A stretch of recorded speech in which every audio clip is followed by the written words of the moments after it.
சொல்லுங்க.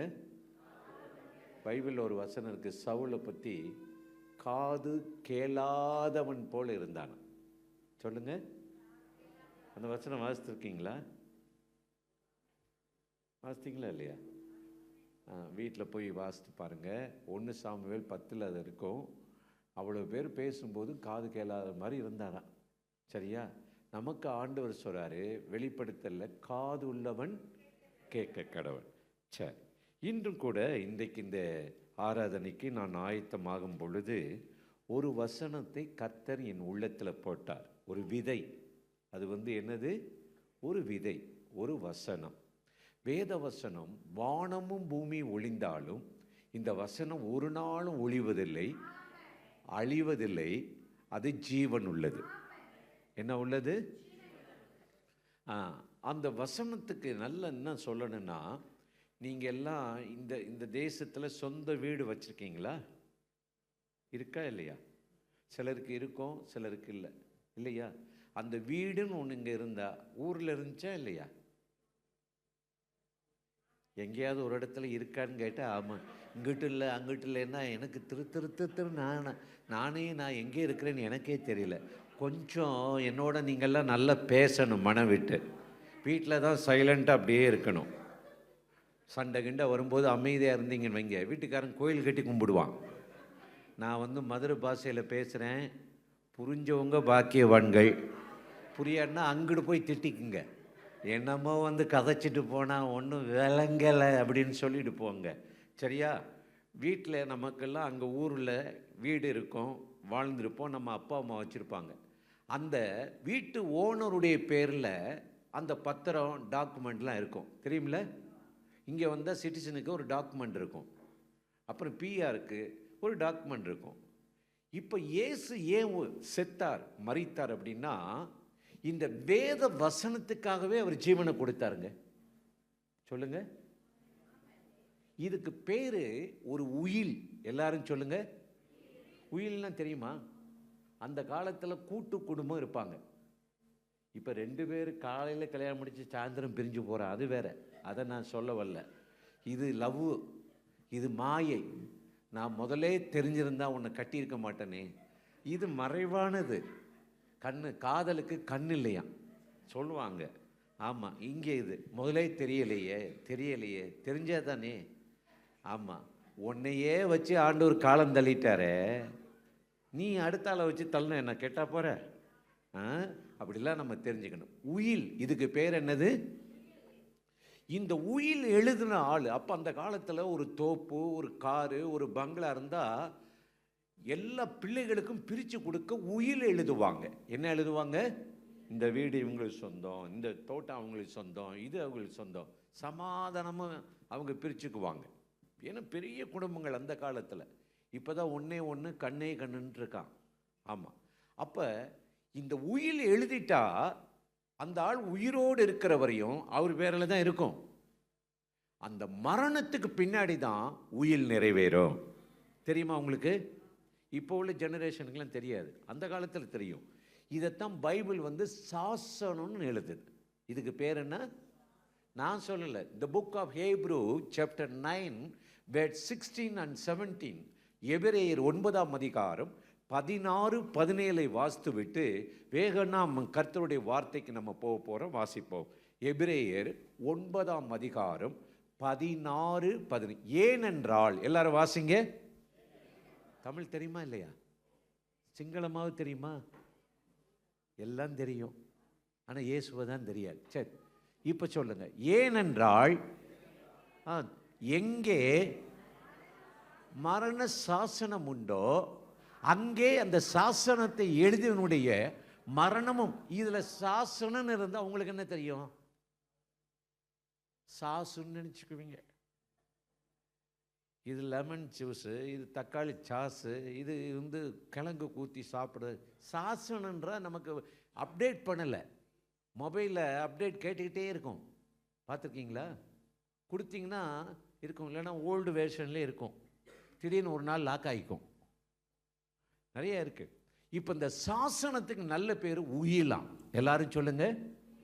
உயில் எழுதினவன் உயிரோடு இருக்கிற வரை அது செல்லுபடி ஆகாது. அந்த உயில் எழுதினவன் மரணத்துக்கு பின்னாடி தான் உயில் பழி. அடுத்த வசனத்தை வாசிங்கள், 17:17. எப்படி எனில் மரணம் உண்டான பின்பே மரண சாசனம் உறுதிப்படும். அதை எழுதினவர், எல்லாரும் சொல்லுங்க, உயிரோடு இருக்கும்போது அதற்கு பலன் இல்லை. இப்ப இயேசு என்னைக்கு ஜீவனை கொடுத்தாரோ அந்த வார்த்தையில ஜீவன் இறங்கிருச்சு. யோவான் 6:63 சொல்லுகிறது, நான் உங்களுக்கு சொன்ன வார்த்தைகள், எல்லாரும் சொல்லுங்க, ஆவியாகவும் ஜீவனாகவும் இருக்குது. இந்த ஜீவ வார்த்தையை சொல்லுவதற்கு தான் இன்றைக்கு சாயந்தர நேரம் உங்கள் மத்தியில் நான் வந்திருக்கிறேன். இந்த வார்த்தை கேட்கிறவன் பாக்கியவான். சொல்லுங்கள் அல்லேலூயா. தேவனுடைய வார்த்தை ஜீவன் உள்ளது, இருபக்கம் கருக்குள்ளது அப்படின்னு கர்த்தருடைய வேதம் எபிரேயர் 4:12 சொல்லுது, யோவான் 6:63 சொல்லுது. அப்போ இந்த வசனத்தை இன்னைக்கு சாயந்தரம் மத்தியானம் அவர் காலையில் ஒரு ஆராதனையை முடிச்சுட்டு இப்போ ஜஸ்ட்னு ஒரு ஆராதனை போயிட்டு இங்கே வர்றதுக்காக அப்படியே ப்ரிப்பேர் பண்ணிகிட்டு இருக்கேன். ஆண்டவர் தெளிவாக என் உள்ளத்தில் ஒரு வசனத்தை வைத்தார். எடுத்துக்கொள்ளுங்கள், 2 ராஜாக்கள் 2 கிங்ஸில் சாப்டர் 6 6ஆம் அதிகாரத்தில் 17வது வசனத்தை வாசிங்க. 2 ராஜாக்கள் 6ஆம் அதிகாரம் 17 நீங்கள் எடுத்து வாசித்து பார்த்தால் அங்கே ஒரு மனுஷன் ஜெபம் பண்ணுறான். அவருடைய பேர் என்னன்னா எலிசா. எல்லாரும் சொல்லுங்க, சத்தமா சொல்லுங்க, எலியாவா எலிசாவா? எலிசா. அவன் தேவனை நோக்கி ஜெபம் பண்ணாரா. என்ன ஜெபம் பண்ணாரா? வாசிக்க கேட்போம். யாராவது வாசிக்கலாமா? அப்பொழுது எலிசா விண்ணப்பம் பண்ணி, வெரி குட், எல்லாரும் சொல்லுங்க. இப்போ அவர் வாசிக்க நீங்க எல்லாம் திரும்ப சொல்லணும். கர்த்தாவே சொல்லுங்க, இவன் பார்க்கும்படி இவன் கண்களை திறந்தருளும்.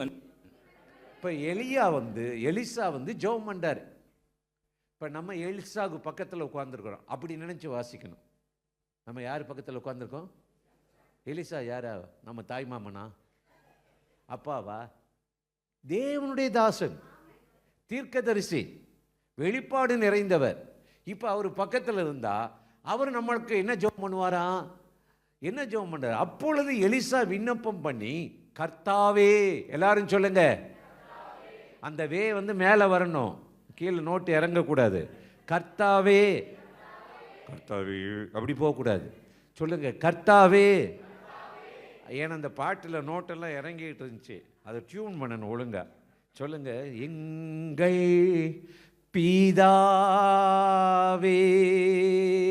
அந்த வே அங்கே நிற்கணும். இயேசு ரட்சகரே, தூய ஆவியானவரே,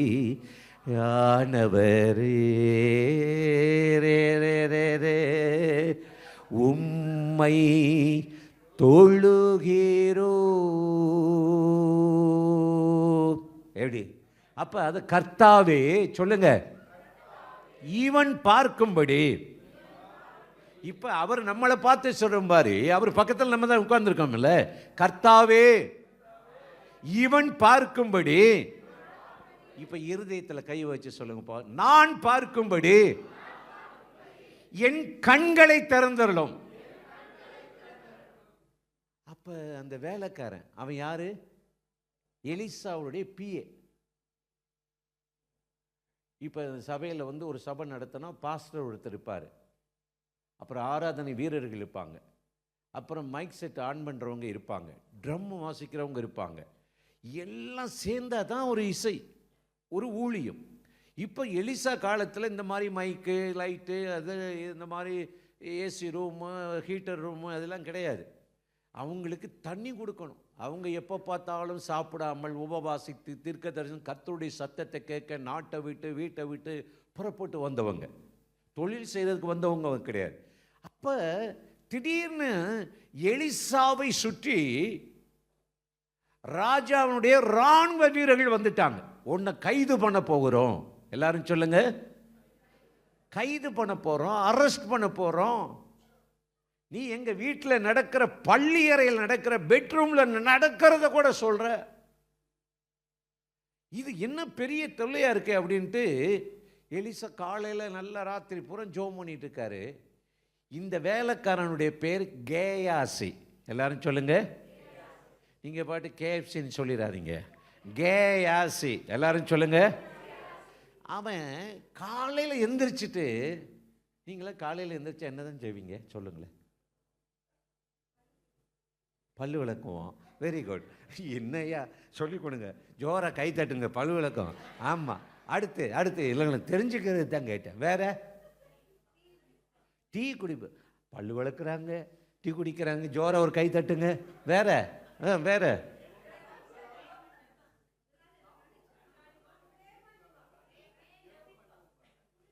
இதுடா புதுசா ஜோம் பண்ணுவீங்களா? போன பாப்போம். ஆமாம், நான் ரொம்ப நன்றி. இவர் தான் உண்மையான உத்தமர், தன் பாவங்களை மறைக்கிறவங்க வாழ்வுன ஒத்துக்கிட்டாரு பாருங்களேன். Great man. சொல்லுங்க. இன்னைக்கு அந்த காலத்தில் டீ காஃபி குடிப்பு, கேஸ் எந்திரிச்சு எலிசா ஜோம் பண்ணாரு. இவர் காலையில் எந்திரிச்சு டீ குடிக்க போனாரா, பேப்பர் பார்க்க போனாரா, நியூஸ் பார்த்தாரா? அன்னைக்கு ஆண்ட்ராய்டு ஃபோனெல்லாம் இல்லை. எப்படியோ வெளியே போகும்போது நீ ஒழுங்காக ஆண்டை விட்டு உட்கார்ந்துருந்தா காலையில் அந்த இராணுவத்தையே பார்த்துருக்க தேவையில்லை. காலை நேரம் கர்த்தரை சந்திக்கிற நேரம். அந்த காலத்தில் பாடுவார் டிஜேஸ், காலமே நீ எழுந்து கடவுளை தூதி நன்று காலதாமதம் அன்று என் மனமே பாடுவாங்க. இருக்குல்ல, நல்லா பாடுவோம். இது மூச்சு பயிற்சி. இதுக்கு பேர் என்னது? உடம்புக்கு நல்ல எக்ஸசைஸ் எல்லாம் இது நான் பாடுறது. அப்புறம் ரெண்டாவது நீச்சல் பயிற்சி. நான்லாம் நல்லா நீந்துவேன். எப்பவும் அதே மாதிரி இருக்கணும். 40 வயசில் தள்ளாடி தள்ளாடி அப்படியே ஏசுவே ஏத்துவே ரட்சியோ என்னை காப்பாற்று அப்படிலாம் சொல்லக்கூடாது. அன்றைக்கி ஒரு அம்மா காரில் கூட்டிகிட்டே போகுது, தோத்திரம் அப்படின்னுச்சு. என்னன்னு கேட்டால், கார் ஓட்டிகிட்டு போகும்போது நாய் குறுக்க வந்துருச்சு. தோத்திரம் சொன்ன வேதம் தப்பு, ஆத்திரமாக சொன்னிச்சு தோத்திரத்தை. நீங்கள் தோத்திரம் பண்ணுங்க, டியூன் ஒழுங்காக இருக்கணும், இல்லைன்னா திரியிருவோம். சொல்லுங்க அல்லேலூயா. நான் சொல்கிறது தப்பாக நினச்சிக்காதீங்க. நான் நம்ம பண்ணுற தப்பை வேறு யாரு தான் சொல்கிறது? கிறிஸ்தவத்தில் ஒரு ப்ராக்டிக்கல் லைஃபு. நான் எத்தனையோ நாடெல்லாம் போய் சுற்றி பார்த்துட்டு ஒவ்வொரு வாரமும் ஒரு இடத்துல நான் இருக்கிறாள். நான் ஒரு பாஸ்டர்ல, ஒரு சுவிசேஷன் உலகம் பூரா போயிட்டுருக்கிறேன். அதனால் எனக்கு கொஞ்சம் நான் ஃப்ரீயாக தான் பேசுவேன். கொஞ்சம் ஒரு மாதிரி இருந்தால் வெளியில் வச்சுக்குங்க. இங்கே நீ கேட்டு தான் ஆகணும். இதே மீறி நீ எந்திரிச்சு போனீங்கன்னா, அக்கா எங்கே போகிறேன்னு எந்திரிச்சு ஒன்றா பின்னாடியே நான் வந்துடுவேன். என் பிரசங்கம் பிடிக்கலையா என்னன்றதோ ரெண்டில் சொல்லிட்டு போ. நீ போ, ஆனால் சொல்லிட்டு போ. அப்படி தான் வருவேன். எந்திரிச்சு போனீங்க விட மாட்டேன், சொல்லிட்டு தானே வந்தீங்க. இப்போ ஏன் நேரம் இது? இப்போ காலையில் எந்திரிச்சு இவன் கர்த்தர் சமூகத்துக்கு போகிறதுக்கு பதிலாக அப்படியே போய் பார்த்தா ராணுவம் சுற்றி நிற்குது. பயந்து ஓடி அந்த கேயாசி எலிசாட்ட சொல்றாரு. என்ன சொல்றாரு? நம்மை சுற்றி ரதங்களும் இராணுவமும் சீரிய தேசத்திலிருந்து புறப்பட்டு வந்திருக்கு, சட்னியாக போறோம், இன்னைக்கு கொல்ல போறான், அழிக்க போறான். ரொம்ப பயம். அப்ப எலிசா சொன்னாரு, டேய் பயப்படாத. சொல்லுங்க. அந்த 16 அதற்கு அவன் பயப்படாத. எல்லாரும் சொல்லுங்க. அவர்களோடு இருக்கிறவர்களை பார்க்கலாம், இராணுவத்தோடு இருக்கிறவர்களை பார்க்கலாம், எதிரியை காட்டிலும், நம்மை திற்றவனை காட்டிலும், நம்ம தலையில ஏறி மிதிக்கிறவனை காட்டிலும், நம்மளை அவமானப்படுத்துகிறவனை பார்க்கலாம், நம்மளை இன்சல்ட் பண்றவனை பார்க்கலாம், நம்மளை அற்பமாய் நினைக்கிறவனை பார்க்கலாம், அவர்களோடு இருக்கிறவர்களை பார்க்கலாம், எனக்குள் இருக்கிறவர் பெரியவர், என்னோடு இருக்கிறவர் பெரியவர். சொல்லிட்டு தான் சொல்றாரு, ஆண்டவரே. எல்லாரும் சொல்லுங்க. இவன் பார்க்கும்படி கண்களை திறந்தரும். நல்ல ஜெபம் இல்ல? இன்னைக்கு அங்க ஆண்டவரே எதிரி வந்துட்டான், அவன் ஈட்டியை உடைச்சிரும், அவன் காரில் காற்றை பிடுங்கி விடும், இன்ஜின் ஃபயர் ஆகட்டும், டீசல் இல்லாமல் பெட்ரோல் இல்லாமல் உழுது அந்த வண்டியே அப்பளமாய் போகட்டும் அப்படின்னு சொன்னாரா? கிடையாது. நம்முடைய ஜெபங்கள் எல்லாம் இந்த பூமியை குறித்து எப்படி எப்படி இந்த ஆபத்தில், இந்த நாச மோசத்தில் தப்பிக்கணும், இந்த வாரம் எப்படி வண்டியை ஓட்டு, இதைத்தான் இருக்குது. ஆனால் அந்த கேயாசி வந்து அவர் சொல்லும்போது அந்த வசனம் ரொம்ப அருமையா, அப்பொழுது விண்ணப்பம் பண்ணி, கர்த்தாவே இவன் பார்க்கும்படி கண்களை திறந்தருளும். உடனே கர்த்தர் அந்த வேலைக்காரனுடைய கண்களை திறந்தார். இதோ எலிசாவை சுற்றிலும் அக்கினிமயமான, எல்லாரும் சொல்லுங்க, குதிரைகளாலும் ரதங்களாலும் அந்த மலை நிறைந்திருக்கிறதை கண்டார். பார்த்தா ஒன்றும் அந்த காத்தடிச்சா தூக்கிட்டு போற ஆள் மாதிரி குச்சியா இருக்கான். இப்ப பார்த்து கண் இவர் ஜோம் பண்ண உடனே அக்கினிமயமான ரதங்களும் குதிரையும் யாரை சுத்தி இருக்கா சொல்லுங்க. உங்களுக்கு தெரியுமா நீங்க ரட்சிக்கப்பட்டவங்களா? ரட்சிக்கப்பட்டவங்க மாதிரியே இருக்கு. இல்லை இங்கிட்டும் இருக்கேன் அங்கிட்டும் இருக்கேன். இல்லை ரட்சிக்கப்பட்டிருக்கேன். இயேசுவின் ரத்தம் உன்னை கழுவி இருக்குது. எந்த மனுஷன் ரட்சிக்கப்பட்டு கர்த்தருடைய பாவ மன்னிப்பை பெற்றானோ அவனுக்கு கர்த்தர் ஒரு தூதனை வச்சிருக்கிறார், பாதுகாக்கிற தூதனை அனுப்பி வைக்கிறார். எபிரேயர் 1:14 சொல்லுகிறது, இவர்கள் எல்லாம் பணிவிடை செய்யும்படி அனுப்பப்பட்ட ஆவிகள் அல்லவா. ரட்சிக்கப்பட்டவர்களுக்கு, எல்லாரும் சொல்லுங்க, ரட்சிப்பை சுதந்திரிக்க போகிறவர்கள் நிமித்தமாக ஊழியம் செய்யும்படி அவர்கள் எல்லாரும் அனுப்பப்படும் பணிவிடை ஆவிகளாய் இருக்கிறார்கள். எலிசாவுக்கு மட்டும் இல்ல, உங்களை சுற்றில ரதம் இருக்குது, குதிரை இருக்குது, தேவ தூதர்கள் இருக்கிறார்கள். உன் கால் கல்லில் மோதாதபடி தூதர்கள் காத்து கொள்வார்கள். அப்ப இன்றைக்கு ஆண்டவர் நம்முடைய கண்களை திறக்கணும். இப்ப கேயாஸ் நான் நினைக்கிறேன் அவன் குருடனா இருந்தானா? அப்ப ஏன் கண்ணை திறக்கணும் ஜெபம் பண்ணும்? நல்லா சொல்லுங்க. இது நல்லா நம்ம யோசித்து பார்க்கணும். சும்மா சீரியஸா நம்ம எடுத்துட்டு அப்படியா அப்படியா அப்படியே இல்லை. ஒன்று ஒரு பொருளை வாங்குறதுக்கு முன்னாடி நான்லாம் நிறைய யோசிப்பேன். ஒரு முறை சென்னையில் நான் ஒரு ஊழியத்தை முடிச்சுட்டு பொழுது போல் அன்றைக்கி காலையில் வந்து ஒரு ஊரில் மீட்டிங் முடிச்சு சென்னையில் டிரான்சிட்டு ட்ரெயின் ஈவினிங் தான். அப்போ இது அதாவது தியாகராஜர் நகர்னு இருக்கும், அதுக்கு வந்து இன்னொரு பேர் சொல்லுவாங்க. நிறைய ரோட்டு ஓரத்தில் கடைகள் கிடக்கும், நிறைய விற்பாங்க. அப்போ ஒரு தைலம் ஒருத்தர் விற்றுக்கிட்டு இருந்தான். என்னது? இந்த தைலத்தை தேய்ச்சா வழுக்கையே விழுகாது, முடி கருகருன்னு வரும் அப்படின்னா. எனக்கு அவன் சொன்னது ரொம்ப ஆசையாக இருந்துச்சு. நான் ஒரு ஊழியம் பண்ணுறாள், ஒரு டப்பா 100 ரூபா. அப்போ நான் சொல்கிறது ஒரு 25 வருஷத்துக்கு முன்னாடி இருக்கும். அப்போ எனக்கு வந்து ஆசை, நமக்கு முடி கருகருன்னு இன்னும் வரணும், வழுக்கையே விழக்கூடாது அப்படின்ட்டு கொஞ்சம் தூரம் போவேன், அப்புறம் திரும்ப வருவேன். ஐயா என்ன விலை? வந்து இது வந்து 100 ரூபா அப்படின்மா. அப்புறம் நம்மளை யாரும் பார்த்துடக்கூடாது, தோத்தரன்னு இங்கே போட்டால் நம்ம மாட்டிக்குவோம் அப்படின்ட்டு அப்படியே போயிட்டு யோசித்து கரெக்டாக பார்த்து வாங்கலான்னு 2 பாட்டில் வாங்கிட்டு போய் தேய்ச்சி பார்ப்போம் அப்படின்ட்டு ஆள் ரெடி ஆகிட்டு இருக்கிறேன்.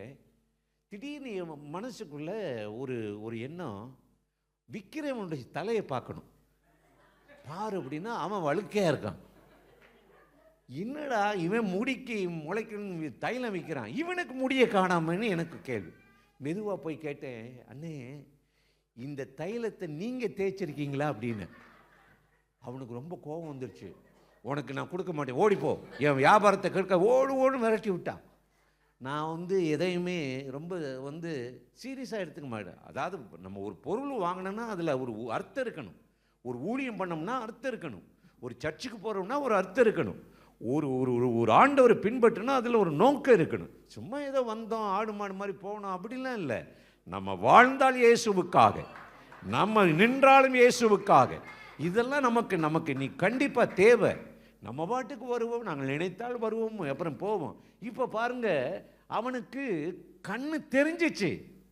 தெரிஞ்சதுனால தான் நம்மளை சுற்றி இராணுவமும் குதிரை வீரமும் சுற்றி நிற்கிறான். அப்படின்ன உடனே ஆண்டவர்கிட்ட இவர் சொல்றாரு, இவன் பார்க்கும்படி கண்ணை திறந்தருளும். எப்பவுமே ஒரு ஆக்சிடென்ட் பார்த்தீங்கன்னா ரோட்டில் குருடன் நடந்த மாட்டான். குருடன் வண்டி ஓட்டுவானா? கண் தெரியாதவங்க ஓட்டுவாங்களா? குருடர் ரோட்டில் நடந்து போகும்போது குச்சியை தட்டி தட்டி தட்டி கேர்ஃபுல்லாக போயிடுவாங்க. மற்றவங்க வரவங்களும் தெரியும், இவன் கண்ணு தெரியுன்னு சொல்லி டமார்னு அடிச்சிருவான். வசனம் சொல்லுது, நீங்கள் யோவான் 9ஆம் அதிகாரத்தை எடுத்து வாசித்து பார்த்தீங்கன்னா இயேசு அங்கே சொல்கிறாரு, வாசிக்க கேட்போமே. யோவான் 9ஆம் அதிகாரத்தை எடுத்துக்கிட்டிங்கன்னா இங்கே அவர் வாசிக்க கேட்போம். 38 41 வரைய வாசித்து பாருங்க. யோவான், உடனே அவன் ஆண்டவரை விசுவாசிக்கிறேன் என்று சொல்லி அவரை பணிந்து கொண்டான். அடுத்த வசனம், அப்பொழுது இயேசு, எல்லாரும் சொல்லுங்க, காணாதவர்கள் காணணும். அப்படின்னா பார்வை இல்லாதவர்கள் பார்வை பெறவும், காண்கிறவர்கள், எல்லாரும் சொல்லுங்க, குருடராகவும், நியாய தீர்ப்புக்கு நான் இந்த உலகத்திற்கு வந்தேன். எவ்வளவு அருமை! அப்ப உடனே பரிசேயர் வேதபாதர் கேட்கிறார்கள், நாங்கள் குருடரா? நான் குருடரா, செவிடரா, தெரியுதா தெரியல? நான் சொல்ல வரல இன்னைக்கு உங்களுக்கு, நாங்களுமா குருடர். அவர் சொல், காணாதவர்கள் காணணும், கேளாதவர்கள் கேட்கணும். இப்போ இதுல இருந்து இயேசு சொல்றாரு, தெரியும், எனக்கு எல்லாம் தெரியும். இயேசுவை தெரியுமா? தெரியும். ஜோமனை தெரியுமா? தெரியும். வேதம் வாசிக்க தெரியுமா? தெரியும். ஊழியம் பண்ண தெரியுமா? தெரியும். பாட்டு பாட தெரியுமா? தெரியும். ஆனா பர்சனலா அவரோட நீ பழகிருக்கியா? எவ்வளவு நேரம் ஜோம் பண்ற? இல்லை. அப்ப குருடர் பார்வையடையவும் பார்வையற்றவர்கள் பார்வை பெறவும் தான் இயேசு இந்த பூமிக்கு இறங்கி வந்தார். அப்ப உடனே அந்த குருடன், அந்த யோவான் 9ஆம் அதிகாரத்தில், அதுக்கு முன்னாடி சீசர்கள் கேட்கிறாங்க 3 நாள், இவன் குருடனாய் பிறந்தது யார் செய்த பாவம்? இவன் செய்த பாவம் அல்ல, பெற்றவர்கள் செய்த பாவம் அல்ல, தேவனுடைய கிரியைகள் வெளிப்படும்படியே இவன் பிறந்தான். அப்ப ஆண்டவர் இன்றைக்கு உங்களை என்ன செய்ய போறாருன்னா, கண்களை திறக்க போகிறார். சத்தமா சொல்லுங்க. எந்த கண்ணை திறக்க போறோம்னா, நம்ம மனக்கண்ணுன்னு ஒன்று இருக்கு. சாத்தா என்ன செய்வான்னா, நம்மளை குருட்டிலேயே வச்சிருவான், குருட்டாட்டத்தில் வைத்திருவான். அந்தகாரம். இதுக்கு பேர் என்னது? கொரோனா வந்த போது எங்க நாட்டில் எங்க மினிஸ்டர், எங்க பிரைம் மினிஸ்டர் சொன்னார், எல்லாம் ஒளி ஏத்துங்க. ஏத்துனா இதை எல்லாம் நம்பிக்கிட்டு ஏற்றி அப்புறம் வேப்பங்குலை வச்சு அடிக்கணும். நான் மார்ச் அந்த 2020 மார்ச் 21 கடைசி விமானத்தில் இங்கேருந்து போனேன். சிட்னியில் தான் இருந்தேன். நான் இருந்து அப்படி போய் அப்படியே கடைசி விமானம் இறங்கி என்ன குவாரண்டைன் வச்சுட்டாங்க. 1 மாதம் வீட்டை விட்டு வெளியே போகக்கூடாது, அங்கே போகக்கூடாது, இங்கே போகக்கூடாதுன்னு. எங்கள் ஊரில் கொரோனா வந்தால் வீட்டை சுற்றி தகரம் அடிச்சிட்டாங்க. அது நல்ல தகரம், புதுசுலாம் இல்லை, பழசு. தெரியுமா உங்களுக்கு? பழசை போட்டு கொரோனா அதையும் பொத்துட்டு உள்ளே வந்துருச்சு. ஏன் அப்புறம் ஊசி போட சொன்னாங்க, பூஸ்டர் போட சொன்னாங்க. இப்போ சொல்ல உங்களை யார் போட சொன்னா? இது பாட்டுக்கு சைலண்ட் அட்டாக் வருது, நிறைய கேன்சர் பரவிட்டு இருக்கு. செயற்கை ஒரு சுவாசத்தை கொடுத்து இயற்கை அழிச்சிட்டாங்க. என்ன பொறுத்தவரை அதை ஒழுங்கா விட்டுருந்தா 6 மாசத்துல எல்லாருக்கும் பரவி குரோத் ஏறி இருக்கும். தெரியாது. குருட்டாட்டம், செவிட்டாட்டம். அப்ப இப்படிப்பட்ட அந்த உலகத்தில் நம்ம வாழ்ந்துகிட்டு இருக்கிறோம். அப்ப வேதம் ரொம்ப அருமையை சொல்லுது, ஆண்டவர் பார்வையற்றவர்களுக்கு பார்வை கொடுக்க வந்தாராம். பார்க்கிறேன்னு சொல்றவன குருடாக்க வந்தாராம். நீங்க வேதத்தை வாசித்து பார்த்தீங்கன்னா, முதல்ல ஆண்டவர் ஆதாமையும் ஏவாளையும் படைத்து ஏதேன் தோட்டத்தில் வச்சார். எங்க வச்சாரு? ஒரே ஒரு பார்வை தான். என்ன பார்வை? தேவனையே பார்க்கணும். யாரை பார்க்கணும்? தேவனை பார்க்கணும். மத்தேயு 5:8 சொல்லுகிறது, இருதயத்தில் சுத்தமுள்ளவன் பாக்கியவான், தேவனை காண்பான், தரிசிப்பான். எல்லாரும் சொல்லுங்க. நம்ம ஆண்டவரையே பார்க்கணும், நன்மையே பார்க்கணும் வச்சிருந்தாரு. இப்ப ஏவாள மெதுவா பிசாசு கொஞ்சம் தூண்டி விட்டு ஏவி விட்டு அப்படியே பேச ஆரம்பிச்சிருச்சா. அக்கா நீங்க இது சாப்பிடுங்களே, எத்தனை நாளைக்கு நீங்களே பாடிட்டு இருப்பீங்க? நீங்க ஒரு தெய்வம் ஒரு ப்ரொமோஷன் ஆயிடக்கூடாதா? எப்படி இருக்கும்? நீங்களாம் ப்ரொமோஷன் ஆகணும். ஆமா, நான் சொல்றது உங்களுக்கு புரியுதா? சாத்தான் கொஞ்சம் ஆண்டவருக்கு நீங்க இடம் கொடுத்து பேசலன்னா அவன் பேசிடுவான். ஒளியின் தூதனா நடிச்சிருவான். ரொம்ப கேர்ஃபுல்லான இருக்கணும். ஏன்னா கடைசி காலம். என் நாமத்தை தரித்து கொண்டு அநேகர் வருவாங்க. சாத்தான் ஒளியின் தூதனா நடிப்பான். நீங்க வெளுத்ததெல்லாம் பால்னு சொல்லிட்டு அப்படியே இருந்துக்கூடாது. பகுத்தறியணும். இன்னும் குழந்தைகளாவே இருக்கக்கூடாது. நீ பிறந்தது உண்மைதாயா, குழந்தைக்கு பால் கொடுக்கலாம். இப்போ நீ வாலிபன் ஆயிட்ட, ஒரு 100 ml பால் தாய்ப்பாலை கொடுத்து தூங்குடான்னா நீ தூங்குவியா? ராத்திரில எந்திரிச்சு ஓடி போயிட மாட்ட, கேஎஃப்சிக்கு மேக்டொனால்டுக்கு ஓட மாட்ட. ஏன்னா அந்த குழந்தைக்குரியவைகளை கலைந்து விட்டு இப்போ வாலிபன் ஆயிட்டார். 37ஆம் சங்கீதம் 25 சொல்லுகிறது, நான் வாலிபனுமாய் இருந்தேன் முதிர் வயதுமாயினேன்.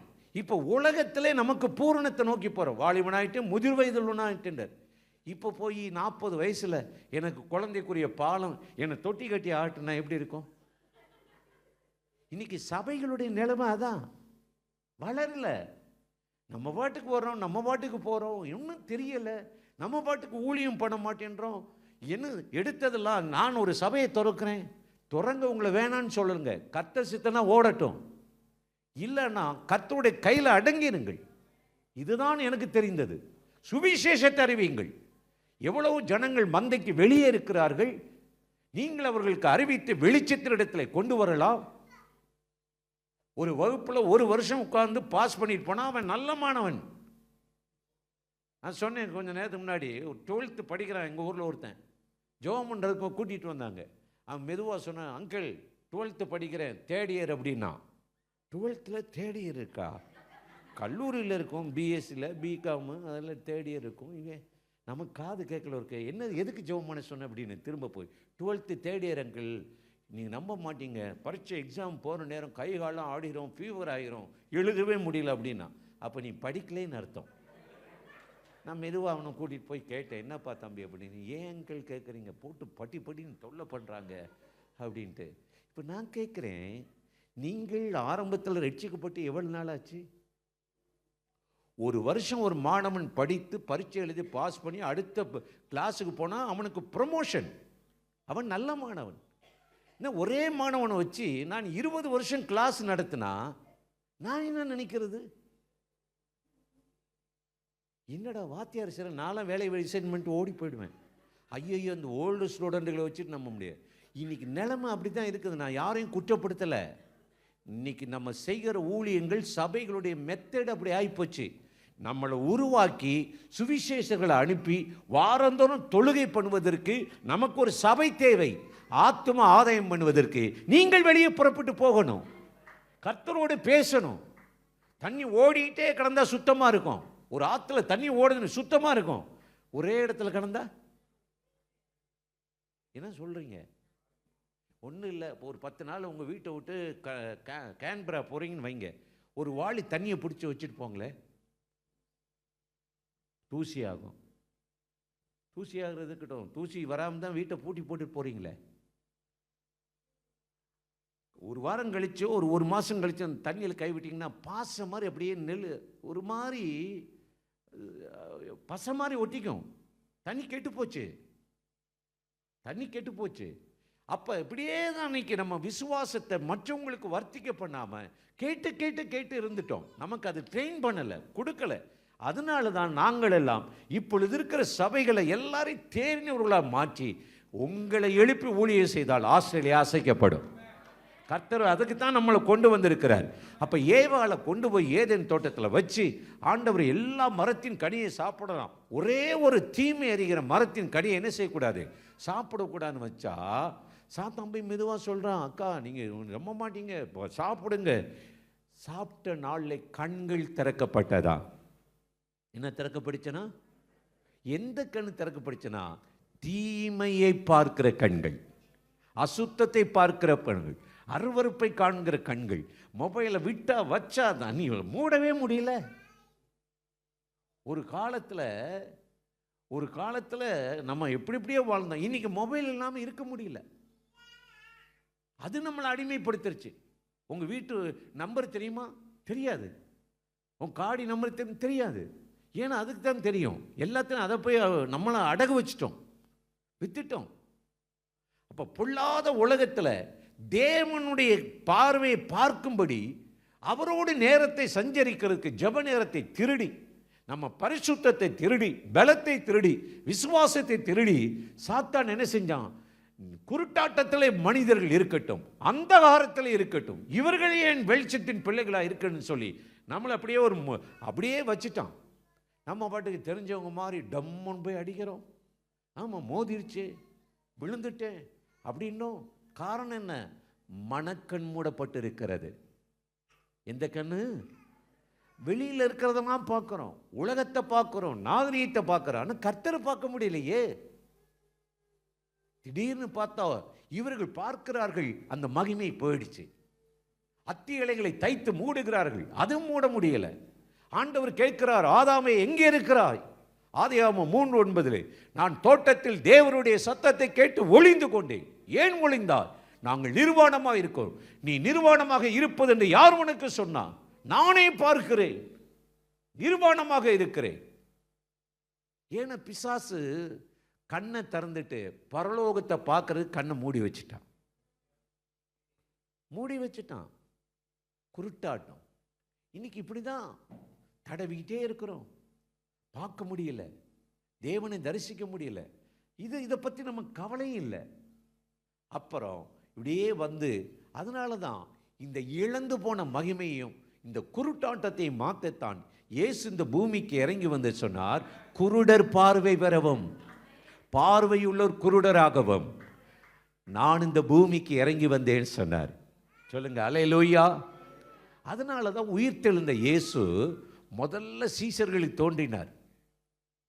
அதுவரையும் அவங்களுக்கு அவரை ஒரு ஷோ மாதிரி பார்த்துக்கிட்டு இருந்தாங்க. திடீர்னு ஒரு காட்சி வரும், மறைந்தார், வந்தார், போனார், அவர் மாதிரியும் தெரியுது.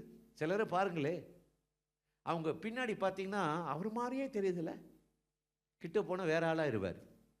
ஒரு முறை ஒரு சிங்கப்பூர் ஏர்போர்ட்டில் புருனியில் ஊழியத்தை முடிச்சுட்டு சிங்கப்பூர் ஏர்போர்ட்டில் அப்படியே டிரான்சிட்டில் இருந்து அப்படியே வாக்கிங் பண்ணி போயிட்டு இருக்கேன். என் தோளில் ஒருத்தர் பட்டார்னு அடிச்சிட்டாரு. சிங்கப்பூர் ஏர்போர்ட்டில் நம்ம மதுரைக்காரனை ஒருத்தன் தோளில் போட்டு அடித்து திரும்பிடாம பார்த்தா அவர் அங்கிட்டு திரும்பிக்கிட்டார். யாரா இருக்கும் பார்த்தா எஸ்ஐகே பிரான்சிஸ் அண்ணன். என்ன அவர் வாட்ச் பண்ணிகிட்டே இருந்து, என்னடா இவன் நம்மளை பார்த்துட்டு பார்க்காத மாதிரி போகிறான்னு சொல்லி என்ன நினச்சி அதில் அடிச்சிட்டார். அடித்து, நான் உன்னை பார்த்துட்டு இருக்கிறேன், என்னை பார்க்காம நீ போகிற. அண்ணே நான் பார்க்கவே இல்லைண்ணா உங்களை. ரொம்ப ஆச்சரியமாக இருந்துச்சு, ரொம்ப ஆச்சரியமாக இருந்துச்சு. சில சமயம் அப்படி தான் இருக்கும். அப்போ இன்றைக்கு உயிர்த்தெழுந்த இயேசு தான் கூட இருந்த 3.5 வருஷம் இருந்த சீசர்களை அவங்களுக்கு அவர் மாதிரியும் தெரியுது. கடலில் நடக்கும்போது திடீர்னு பூதம், திடீர்னு இருள் வருது. கத்துனாங்களா? நீராக இருந்தால் பேதுரு சொல்றாரு, பேச்சு உங்க மாதிரி இருக்குது, நட வேற ஆள் மாதிரி இருக்கே. சொன்னாரா இல்லையா? சொல்லுங்களேன். இதெல்லாம் வாசித்தீங்களா இல்லை கப்சா விடுறேனா? சொல்லுங்க. அப்போ பேச்சு இயேசு மாதிரி இருக்குது. ஆனால் நீர்தான் என்றால் நானும் நடந்து வர கட்டளையிடும். ஆண்டவர் வாண்டார். இவர் அப்படி நடந்து வெற்றி கோடி பேடித்திடுவோம் வீரநடை நடந்துன்னு போயிட்டு உள்ள போனா திடீர்னு மூழ்கிறார். ஆண்டவரை மடிந்து போகிறோம், காப்பாற்றும். இயேசு கையை பிடிச்சி தூக்கி விட்டாரா? சொல்லுங்க அல்லேலூயா. நம்ம ஆண்டவர் மாதிரி நம்மளை தூக்கி விடுறதுக்கு உலகத்தில் யாரும் கிடையாது. சில பேர் உள்ள தள்ளி விட்டுருவான், எழுப்ப முடியாது. ஒரு ஊரில் ஒரு ராஜா ஒரு பெரிய பேட்டி வச்சுருந்தாராம். ஒரு குளம்னா கண்மாய் தெரியுமில்ல உங்களுக்கு? தெரியுமா தெரியாதா? லேக்கு. அதில் இந்த லேக்கில் இந்த கரையிலேருந்து நீந்தி அந்த கரைக்கு போயிட்டா உங்களுக்கு ஒரு பரிசு உண்டுன்னாராம். ஆனால் ஒரு கண்டிஷன், இந்த லேக்கில் 100 முதலைகள் கிடக்குது, இதுக்கு தப்பி நீ ஓடணும் அப்படின்ட்டாராம். சொல்லிட்டு இருக்கும் போதே ஒருத்தன் குதிச்சு நீந்திட்டான். ராஜாவுக்கு ரொம்ப தைரியம். எப்படா போல நம்ம சொல்லும்போது 100 முதல்ல இருக்குன்றோம், அவன் குதிச்சு கரை சேர்ந்துட்டான். கடைசியில் உனக்கு இந்த தைரியம் எப்படி வந்துச்சுப்பா? எப்படா வந்துச்சு? ஏன் இப்படி இவ்வளோ தைரியமாக போன? அப்போ அவன் சொன்னானா, என்னை தள்ளி விட்டவன் யாரும் தெரியல, என்னை யார் தள்ளி விட்டன்னு முதல்ல கேளுங்க, நான் பரிசு உயிரை கையில் பிடிச்சி வந்திருக்கேன் அப்படின்னாரான். அந்த மாதிரி தான் நீந்த தெரியாதவனை போய் தள்ளி விட்டா எப்படின்னு கரை சேர்ந்துருவான். கரசு நம்மளை காப்பாற்றி விடுறவர் கர்த்தர். அப்போ இன்னைக்கு என்ன செய்ய போறாருன்னா, வேதத்தில் இருக்கிற எல்லாரும் சொல்லுங்க, அதிசயங்களை காணும்படி கண்களை திறக்க போறாரா. 119ஆம் சங்கீதம் 18வது வசனத்தை நீங்கள் எடுத்து வாசித்து பாருங்களேன். வேகமா வாசிங்க பார்ப்போம், சீக்கிரம். இன்னொரு 5 நிமிஷம் இருக்கா, 10 நிமிஷம் இருக்கா, முடிச்சிடலாமா? 5 நிமிஷம், 10 நிமிஷம் இருக்கு. கவுண்டிங் கொடுத்துக்கிட்டே இருங்க. 1 2 ஃபர்ஸ்ட் வார்னிங், செகண்ட். ஒரு ஊரில் ஒரு அம்மா நான் பிரசங்கம் பண்ண அல்லேலூயா அல்லேலூயா இருந்துச்சு. எனக்கு ஜோராக ஏறிடுச்சு, சூப்பரான ஆள் அப்படின்னு. முடிஞ்சு போய் கேட்டேன், என்னம்மா இவ்வளோ அல்லேலூயா சொல்லி என்னை உற்சாகப்படுத்துற? அட எப்படா முடிப்பேன்னு இருந்தேன் நான். ஆமாம், அப்படி கேஸ்லாம் எதுவும் மாட்டேன்னு நேராக வந்து சொல்லி முடிச்சிடுறேன். ஆமாம், எனக்கு இன்றைக்கி இதுக்கு மேலே ஊழியம் இல்லை. நான் மெதுவாக விட்டால் விடிய ஜெபம் பண்ணி உங்களை ஆசீர்வதிச்சிருவேன். ஒன்றும் அவசரமா? ஒரு கடைக்கு போனால் சாப்பாடு ஆர்டர் பண்ணால் மணிக்கணக்காகிறதுல கேஸ் நிறைய தீர்ந்துக்கிட்டு இருக்கான். இலங்கையெல்லாம் புதன்கிழமெல்லாம் எல்லாம் வீட்டிலேருந்தே வேலை பாருன்றாங்க. எங்கள் ஊரில் க்யூவில் நிற்கிறான். டீசல் பெட்ரோல்லாம் ஏற்றிக்கிட்டு இருக்காங்க. ஆண்டவர் எவ்வளோ நல்லவர், நம்மளை நல்லா வச்சுருக்கிறாரு. அங்கெல்லாம் போய் காத்திருக்காம இங்கே கொஞ்சம் காத்துருங்க. கொஞ்சம் உங்களை நம்பி நான் வந்திருக்கேன் பாருங்கள். அங்கேருந்து உங்களை பார்த்துட்டு போகலான்னு சொல்லி நான் வந்திருக்கிறேன். நீங்கள் பாட்டுக்கு எந்திரிச்சு இப்படி பாட்டு தட்டிக்கிட்டு ஓடினீங்கன்னா இது என்ன இது? கொஞ்சம் ஒத்துழைங்க. என்ன செய்கிறது, வந்துட்டீங்க மாட்டிட்டீங்க, உன்னால் நான் கேட்டேன். ஏன்னா நீங்கள்ன்ற மாதிரிலாம் இருக்காத. நான் சத்தியத்தை சொல்கிறேன். உங்களுக்கு இப்போ சிரிப்பு மாதிரி தெரியும். வீட்டில் போய் பாருங்கள், கர்த்தர் ஒரு திருப்பு முனையை கொண்டு வந்திருப்பார். வாசியுங்கள் 119ஆம் சங்கீதம். உமது வேதத்தில் உள்ள எல்லாரும் சொல்லுங்க, அதிசயங்களை நான் பார்க்கும்படி என் கண்களை திறந்துடணும். வேதத்தில் நடந்த அந்த அற்புதம் எனக்கு நடக்கணும். என்ன வேதத்தில் நடந்துச்சு? இஸ்ரவேல் ஜனங்கள் எகிப்திலிருந்து கானானுக்கு போகும்போது 40 வருஷம் கையில் ஒரு வாட்டர் பாட்டில் கிடையாது, மாற்று தோச்சு போட்டுக்கிறதுக்கு ஒரு வஸ்திரம் கிடையாது, பகல்ல பயங்கரமான வெயில், இரவுல குளிர், திடீர்னு மழை வருது, கொடை கிடையாது. இப்ப காப்பி குடிக்கணும் போல இருக்கா இல்லையா? ஏண்டா இந்த ஆள்கிட்ட சொல்லி மாட்டிக்கணும், அவன் வாயிலிருந்தே வரட்டும், போட்டு வாங்குவான். அப்படி ஆட்கள், ரொம்ப ஞானமான ஆட்கள். நீங்கள் லேசப்பட்டாலா இந்த பூனையும் பால் குடிக்குமா? அப்படித்தான் தெரியும், அப்படித்தான் இருக்கும். ஆமாம், காப்பி குடிக்கணும் போல இருக்கும், மழை இருட்டிட்டு வருது, விதவிதமான கிளைமேட்டு. 40 வருஷங்க. அடுப்பு பற்ற வச்சாங்களா? சொல்லுங்களே. நேரம் மண்ணாவான். ஊதுகுழலுக்கு வேலை இல்லை, கேஸுக்கு வேலை இல்லை, துவைக்கிறதுக்கு வேலை இல்லை. அடுக்கானது பூரா ராத்திரி அவங்க படுத்து எந்திரிக்கும் போது கர்த்தர் அவர்களுக்கு நிழலாக இருந்தாராம். பகலில் வெயில் தாக்காமல் நிழலாக இருந்தாராம். இரவு குளிர் நேரத்தில் அடைக்கலமாக இருந்தாராம். 40 வருஷம் கண் மங்கவும் இல்லை, கால் வீங்கவும் கிடையாது. ஆண்டவர் எகிப்து தேசத்தில் பாக்கெட்டில் ஒரு பணம் கிடையாது. ஆமாம், எத்தனையோ பேர் ஆடு குட்டி போடுது, உன் பயணத்தை ஒத்திவின் மோசைக்கு விரோதமான மண்ணா வேணுன்றான், காடை வேணுன்றான். அத்தனை ஆண்டவர் கொடுத்தாரா இல்லையா? அதே உம்முடைய வேதத்தில் இருக்கிற அதிசயங்களை காணும்படி, ஆண்டவரை இஎம்ஐ கட்டாதபடி, ஆண்டவரை கடன் வாங்காதபடி, ஆண்டவர் எனக்கு ஒரு அற்புதம் செய்வீராக சொன்னால் அவர் செய்வார். உம்முடைய வேதத்தில் இருக்கிற அதிசயங்களை காணும்படி கண்களை திறந்துடலும். திறந்துட்டார். இப்போ உயிர்த்தெழுந்த இயேசு போகல, 40 நாள் அளவாக தான் உயிரோடு இருக்கிறது நிரூபித்தாராம். அப்போஸ்தலர் 1ஆம் அதிகாரத்தை வீட்டில் போய் வாசிங்க. எத்தனை நாள் அளவாக? எங்கேயுமே போல. அந்த சீசர்களுக்கு தான் தோன்றினார், இவங்களை நம்ப பண்ணணும். இந்த 40 பேரை வச்சு தான் அடுத்து வருகிற இந்த 2026 வரை வண்டி ஓட்டணும். இது கடைசி காலம். அப்ப இயேசு கிறிஸ்து அந்த உயிர் தெழுந்த உடனே பெண்களுக்கு போய் சொல்றாரு. என்ன சொல்றாங்க? பெண்களுக்கு தோண்டி நான் கல்லறையில் இல்லை, உயிர்த்து விட்டேன். ஏன் பெண்களுக்கு தோன்றணும்? ஆண்களுக்கு தோணா அவன் வீட்டை விட்டு போக மாட்டான். டீ வாங்க போறேன்னு அங்கிட்டு தம்மன் அடிச்சுட்டு அது பாட்டுக்கு அங்கிட்டு தெரிஞ்சிருக்கும். இது இல்லைன்னா சாட்சி வந்து ஒரு அல்லேலூயா சொல்லிட்டு அது பாட்டுக்கு, இது எதுக்கு நமக்கு? நம்ம வந்ததையும் விடக்கூடாது, நம்ம பாட்டுக்கு அமைதியாக இருப்போம். பெண்கள் அப்படி இல்லை, கடன்னு பேசிடுவாங்க.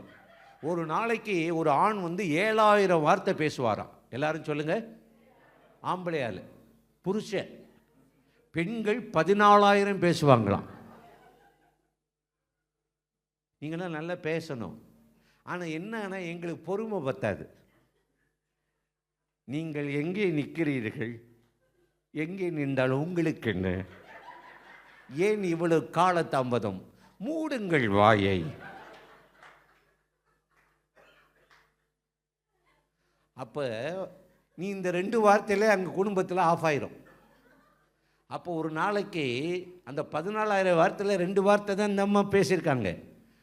13,998 வார்த்தை பேலன்ஸ் இருக்குது.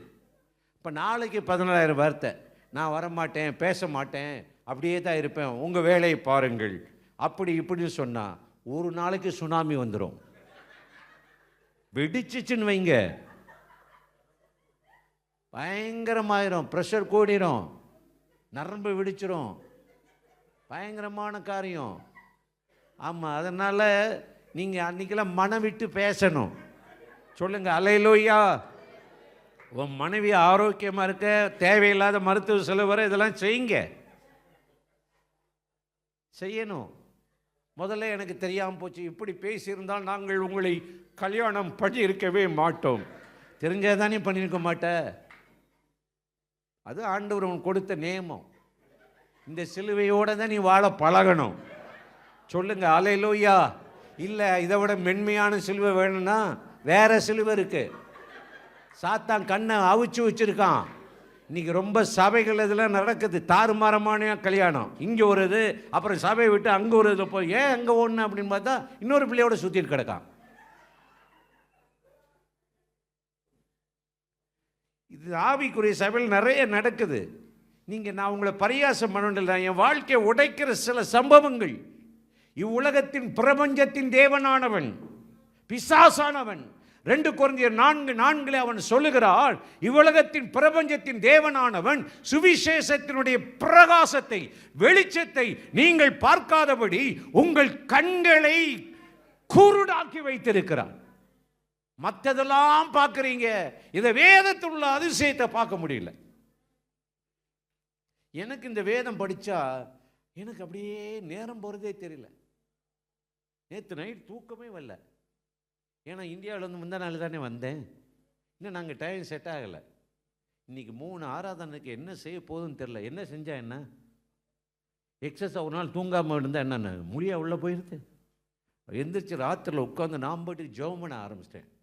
ஆண்டவரே, நீர் இந்த கொண்டு வந்த நோக்கத்தை நிறைவேற்றும். நீங்கள் நம்ப மாட்டீங்க, எனக்கு ஒரு புது பலன் ஆயிடுச்சு. கர்த்தர் அப்படியே பேசுகிற ஒவ்வொரு ஆராதனையும் என்ன பேசணும்னு அருமையாக சொல்கிறார். அப்போ இன்றைக்கு அந்த சாத்தான் கண்ணை குருடாக்கிட்டான். சுவிசேஷத்தை நம்ப முடியாதபடி, அதனுடைய வெளிச்சத்தை நம்ம பெற்றுக்கொள்ள முடியாது, இருளிலே இருக்க பண்ண பார்க்குறான். அப்போ உயிர்த்தெழுந்த இயேசு சீசர்களுக்கு தோண்டி லூக் சாப்டர் 24 32வது வசனத்தில் அவர் சொல்றாரு, அவர் அப்பத்தை பிற்கிற போது, எல்லாரும் சொல்லுங்க, அவர்கள் கண்கள் திறக்கப்பட்டு இயேசுவை கண்டு கொண்டார்கள். அப்பொழுதுதான் சொல்லுகிறார்கள், நீ வேத வசனத்தை எங்களோடு பேசி, வேத வசனத்தை நீ எங்களோடு பகிர்ந்து கொடுக்கும் போது எங்கள் உள்ளம் கொழுந்து விட்டு எரிகிறது. கொழுந்து விட்டு எரியணும். வேதம் இன்னைக்கு நம்மளை கொழுந்து விட பண்ணணும். அப்படியே அணைஞ்சு போய் அப்படியே தூக்கி விடுற, பாஸ்டர் என்னால் ஜெபம் பண்ண முடியல, என்னால் எந்திரிக்க முடியல, ஒரு காலத்தில் அப்படி இருந்தேன். ஏன் இந்த காலம் என்ன ஆச்சு?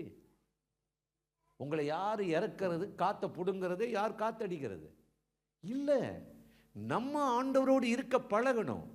நம்ம அந்த வேதத்தின்படி வாழ பழகணும். இதுக்குத்தான் பார்வையுள்ளவர்கள் பார்வை பெறவே நான் வந்தேன்னாரு. குருடருடைய கண்களை திறக்க வந்தேன் என்றார். கண் தெரியாத பர்திமை இயேசு கத்துகிறார், ஆண்டவரே தாவீதின் மகனை இறங்கும். உடனே சொல்லுகிறார், என்ன செய்யணும்? பார்வை பெறணும். பார்வை உண்டாகட்டும் உன் விசுவாசத்தின்படியும். அதுதான் எலிசா சொல்லுகிறார், இந்த கேயாசி பார்க்கும்படி கண்களை திறந்தரலாம் சொன்னாரா இல்லையா? திறந்தார். அக்கினிமயமான ரதங்களும் குதிரைகளும் இருந்தது. அத்தனை பேரையும் கேயாசி எலிசாவை பிடிக்க வந்த அத்தனை பேரையும் எலியா கைது பண்ணிட்டார். இது எப்படி இருக்கு? நடங்கட அவங்களை குருட்டாட்டம் பண்ண வச்சு, எல்லாரும் சொல்லுங்க, என்ன பண்ண வச்சு? குருட்டாட்டம் பண்ண வச்சு அற்புதமாக நடத்திட்டார். இன்னைக்கு அந்த தேவன் வேதத்தில் இருக்கிற ரகசியத்தை பார்க்கும்படி உன் கண்ணுக்கு மறைவாய் இருக்கிறத, இதுவரை நீங்க பெற்றுக்கொள்ள முடியாத ஆண்டவருடைய ஆசீர்வாதத்தை, உங்க குடும்பம் முன்னேற முடியாதபடி முடக்கப்பட்டு, வருமானம் முடக்கப்பட்டு, தொழில் முடக்கப்பட்டு, ஆவிக்குரிய வாழ்க்கையில் முடக்கப்பட்ட ஒவ்வொருவரையும் பார்க்கும்படி கர்த்தர் உங்கள் கண்களை திறக்க போகிறார். சொல்லுங்க, திறக்க போகிறார். அதற்குத்தான் ஆண்டவர் இன்றைக்கு நம்மத்திலே இறங்கி வந்திருக்கிறார். பவுலை பாருங்க, அவர் தமஸ்கு பிரயாணம் பண்ணி போகிறார். அப்படியே சூரியனிலும் அதிகமான, நண்பகலிலும் அதிகமான சூரியனில் 7 மடங்கு சொல்லு, அவன் கண்ணில் வந்தது, குருடாயிட்டான். 3ஆம் நாள் அனனியா கை வைத்து ஜெபிக்கும் போது பார்வை அடைந்தானா. இன்னைக்கு வேற ஒரு உலகத்துக்குள்ள ஆண்டவர் உங்களை மறுரூபப்படுத்த போறாரு. கண்களை திறக்க போறாரு. உலகத்தை பார்த்து ஏமாந்திருக்கலாம். கர்த்தர் உங்களுக்கு ஒரு வழியை திறந்தால் உலகத்தில் எந்த மனுஷனாலும் மாற்றவும் மறைக்க முடியும். இதுக்குத்தான் நம்ம கர்த்தருடைய நாமத்தில் ஒவ்வொரு வாரமும் நம்ம கூடுகிறோம், சபையாய் ஆராதிக்கிறோம். நமக்கு ஒரு சபை தேவை, நமக்கு ஒரு பாஸ்டர் தேவை. இந்த பெற்ற இந்த ரட்சிப்பின் அனுபவத்தை நீங்கள் போய் மற்றவர்கள் அறியாத ஜனங்களுக்கு, இயேசுவை தெரியாதவர்கள் சொல்லி இங்கே கொண்டு வந்தால் அற்புதம் நடக்கும். அதை விட்டுட்டு நாங்கள் எங்கேயும் போக மாட்டோம், நாங்கள் வருவோம் போவோம், நாங்கள் இஷ்டத்துக்கு வருவோம், நாங்கள் ஒரு ஊழியம் பண்ண மாட்டோம்னா இது நல்லதில்லை. ராஜ்யம் பரப்பப்படாது. நீங்கள் வேணுமென்றால் உங்களுக்குள்ள ஒரு சந்தோஷத்தை உண்டு பண்ணிக்கலாம். இல்லை, கர்த்தருடைய ராஜ்யம் வரணும். அநேகர் குருட்டாட்டமாக இருக்கிறார்கள். பவுலுக்கு தோன்றின தேவன், அப்போஸ்தலர் 26ஆம் அதிகாரம் 18வது வசனத்தை வாசிங்களே, வேகமாக நான் முடிக்கிறேன். அப்போஸ்தலர் 26:18 எடுத்து வேகமாக வாசிங்க. அவர்கள் என்னை பற்றும் விசுவாசத்தினாலே பாவம் மன்னிப்பையும் பரிசுத்தமாக்கப்பட்டவர்களுக்குரிய சுதந்திரத்தையும் பெற்றுக்கொள்ளும்படி அவர்கள் இருளை விட்டு, எல்லாரும் சொல்லுங்க, ஒளியிடத்திற்கும் சாத்தானுடைய அதிகாரத்தை விட்டு தேவனிடத்தில் திரும்புவதற்கும், அவர்களுடைய தேவனை நம்பாத முரட்டாட்டம் இருளில் இருக்கிற ஜனங்களுடைய கண்களை நீ திறப்பாய். இன்னைக்கு குருட்டாட்டத்தில் உலகம் இருக்கிறது. நம்ம அந்த குருட்டாட்டத்தில் அந்தகாரத்தில் ஜனங்களை விடலாமா? நம்ம ஏறெடுக்கிற ஜெபங்கள், நம்ம பண்ணுகிற ஊழியங்கள், நாம் நடத்துகிற ஆராதனைகளில் ஒரு எழுப்புதல் வர வேண்டும். கண்கள் திறக்கப்பட வேண்டும். இயேசுவை அவர்கள் காண வேண்டும். அதற்குத்தான் வேதம் நமக்கு ஆவிக்குரிய கண்களை திறந்திருக்கிறது. தெரியாமையா பவுல் அப்போஸ்தலர் எபேசியரில் எழுதுகிறார், கர்த்தர் உங்களுக்கு பிரகாசமுள்ள கண்களை தருவாராக. பிரகாசமுள்ள கண்கள், ஒரு தரிசனம், நம்மை குறித்து ஒரு தரிசனம், குடும்பத்தை குறித்து தரிசனம், வருமானத்தை குறித்து தரிசனம், ஊழியத்தை குறித்து தரிசனம் நமக்கு இருக்கணும். இந்த கண் திறக்கப்படும். அப்பத்தாங்க நம்ம தேவனை பார்க்க முடியும், ஆண்டவரை அனுபவிக்க முடியும். அதற்குத்தான் நம்ம கூடி வந்திருக்கிறோம். அந்த ஆண்டவரை நோக்கி ஒரு சின்ன ஜெபம் பண்ணி நம்ம இப்போ ஜெபம் பண்ணி முடிக்க போகிறோம். எழுந்து நின்று அப்படியே நம்ம ஜெபிக்க போகிறோம். ஒருத்தர் பிச்சு கொடுங்க, கீபோர்டு வாசிக்கிறவங்க வாங்க. Thank you Lord. வாசிக்கிற ஆள் இருக்கீங்களா? வாங்க. டி மேஜர் கொடுங்கம்மா, 2 பெரிய நோட்டு. Thank you Lord. கிருபை ஆண்டவரே. அப்போ எல்லாரும் நம்ம ஜெபிக்க போகிறோம். ஆண்டவரே, பார்க்கும்படி கண்களை திறந்தருளும். சொல்லுங்க, நன்றி ஆண்டவரே. உம்மழகான கண்கள் என்னை கண்டதாலே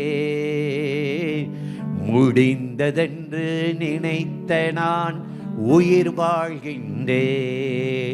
உம் அழகான கண்கள் என்னை முடிந்ததென்று நினைத்த நான் உயிர் வாழ்கின்றே. யாரும் அறியாத என்னை நன்றாயறிந்து தேடி வந்த நல்ல நேசரே. யாரும் அறியாத என்னை தேடி வந்த நல்ல நேசரே. உம்மழகான ஓ முடிந்ததென்று நினைத்த நான் சேர்ந்து இன்னொரு பாட்டை பாடுவோம். ஆண்டவரே உம் பாதம் சரணடைந்தேன், அடிமை நாணையா. ஆண்டவரே உம் பாதம் சரணடைந்தேன், அடிமை. கையை உயர்த்தி ஆயிரம் ஆயிரம் துன்பங்கள் வந்தாலும் அகன்று போக மாட்டே, உம்மை விட்டு விலகி போக மாட்டே. ஆண்டவரே உம் பாதம் ஓ அடிமை. வேதத்தில் உள்ள அதிசயம் அனைத்தும் நன்கு புரியும்படி, வேதத்தில் உள்ள அதிசயம் அனைத்தும் நன்கு புரியும்படி, தேவனே எனது மனக்கண்களை தினமும் திறந்தருளும். தேவனே எனது மனக்கண்களை தினமும் திறந்தருளோ. அல்லேலூயா அல்லேலூயா ஆமென் அல்லேலூயா. கரங்களை உயர்த்தி அப்படியே ஜெபம் பண்ணுவோம். ஆண்டவரே கண்களை திறந்தருளும், பிரகாசமுள்ள கண்களை தாரு. சொல்லுங்க, பிரகாசமுள்ள கண்களை தாரு. வேதத்தில் இருக்கிற அதிசயங்களை பார்க்கும்படி, தேவனை அனுபவிக்கும்படி, எல்லா குருட்டாட்டத்தை மாற்றும், முரட்டாட்டத்தை மாற்றும். ஆண்டவரை அந்தகாரத்திலிருந்து ஆச்சரியமான ஒளியிடத்தில் வரும்படிக்கு ஆண்டவருடைய வல்லமை இறங்குவதாக, இறங்குவதாக. கண் திறக்கப்படுவார்களாக. வீளையாம் சொன்னது போல, ஆமா, கண் திறக்கப்பட்டவன் சொல்லுகிறதாவது, இயேசுவின் நாமத்தினாலே இப்பொழுது வல்லமை இறங்குவதாக, இறங்குவதாக. சாத்தானுடைய தந்திரங்கள் முறியடிக்கப்படுவதாக. இழந்த ஜெப ஆவி வரட்டும், இழந்த கிருபை வரட்டும். ஆண்டவர் உம்முடைய பிள்ளைகளை உப்பால் சாரமேற்றுவீராக.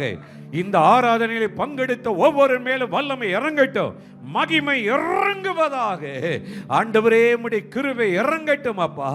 இந்த நாளில் உம்முடைய பிள்ளைகளை ஆசீர்வதியும், நல்ல பலத்தை தாரும், சுகத்தை தாரும். தேவையில்லாத போராடுகிற பலவீனங்கள் மாறுகிறார்கள். வஞ்சிக்கிற ஆவிகள், ஏமாற்றுகிற ஆவிகளை இயேசுவின் நாமத்தில் எதிர்க்கிறேன். இப்பொழுது கர்த்தருடைய வல்லமை இறங்கட்டும். இப்பொழுது ஆண்டவர் மனக்கண்களை திறந்து உம்மை முகமுகமாய் பார்க்கும்படி, தரிசிக்கும்படி இந்த நாளில் உதவி செய்வீராக.